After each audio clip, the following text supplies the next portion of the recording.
दो बिल्लियां और एक बंदर। बहुत पुराने समय की बात है। एक गांव में दो बिल्लियां रहती थीं।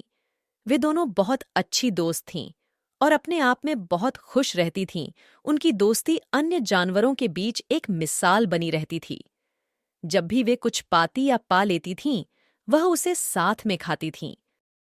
एक दिन दोनों बिल्लियां दोपहर में खेल रही थीं। खेलते खेलते एक बिल्ली को भूख लग गई और वह खाने की खोज में निकली। उसने एक स्वादिष्ट ब्रेड देखी और तुरंत उसे उठा लिया। जैसे ही वह खाने लगी, दूसरी बिल्ली ने उससे कहा, अरे, तुम क्या कर रही हो? तुमने ब्रेड को अकेले ही खाना क्यों शुरू किया? क्या तुम मुझे भूल गई ही? अपने सबसे अच्छी सहेली को? हम जी भी खाते हैं, ये हम साझा करके ही खाते हैं। पहली बिल्ली ने वो स्वादिष्ट ब्रेड के दो टुकड़े किए और दूसरी बिल्ली को एक टुकड़ा दिया। ऐसा करते हुए दूसरी बिल्ली फिर से बोली, तुमने मुझे छोटा टुकड़ा क्यों दिया? ये गलत है। दोनों बिल्लियों के बीच झगड़ा शुरू हो गया और विवाद इतना बढ़ गया कि सभी जानवर देखने के लिए इकट्ठे हो गए। तभी एक बंदर आगे आया। दोनों बिल्लियों को झगड़ते देखकर उसने पूछा, प्यारी बिल्लियों, तुम लड़ाई क्यों कर रहे हो?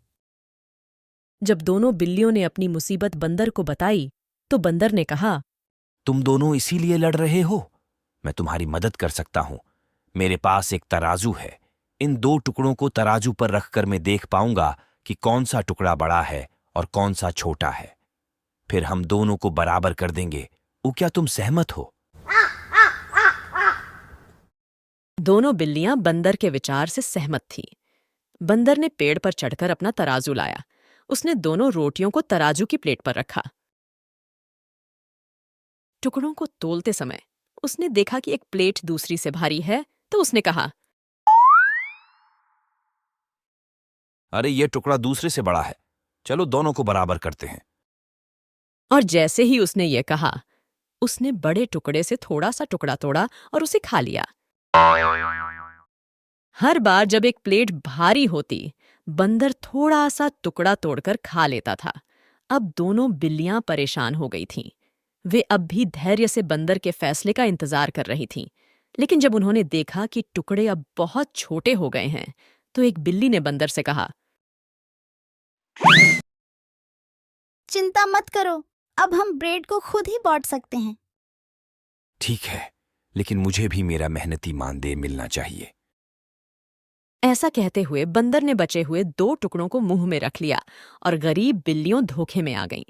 बिल्लियां खाली हाथ घर लौट आई।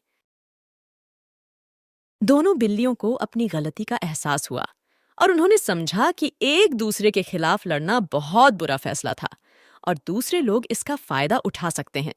Dum-de-dum, the animals play, the day is done.